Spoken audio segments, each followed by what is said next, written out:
is in response to the killings of those who are suspected drug pushers, those who are related to drug pushing and drug dependence. So this is a statement that we should uphold life and the right to live, the right to second chances. So lahat po kami dito, bali pinagsama-sama namin ang puwersa ng puso, ng pasyon at ng panalangin para po magkaisa dito sa Katipunan.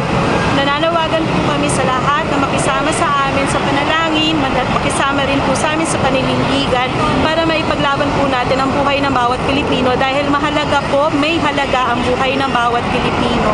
Hindi man po mabuti o hindi man po matuwid ang buhay, lahat po ay may karapatang mabuhay, may halaga ang buhay, mayroon pong kararatnan ng buhay.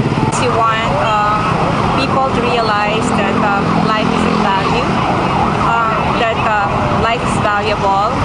It was given to us by God and only God can take it away. That life is sacred. Sana po hindi ma-dehumanize ang mga tao sapagkat po pag sinimula mo po silang ma-dehumanize, then it will be easier to annihilate them.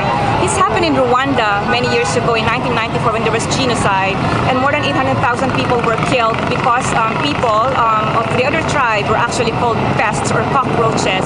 If we will do the same thing to drug users or drug pushers, we might actually have the same thing here, and it's something that we don't want to happen. Life is of absolute value. Life is sacred. It is a teaching of our faith that we shall not kill. And Jesus was a practitioner of non-violence. Even other religions of the world like Buddhism, like Hinduism, like Islam, they all teach the value of life. So it's an ethical imperative to respect life, to value life.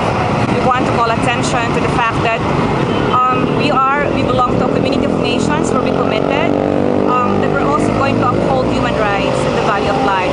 We are signatory to many statements like the Universal Declaration on Human Rights, the ICCPR, the CRC, among many others, wherein we're telling the world that we will uphold the right to life and defend it. We're doing this because of a practical reason.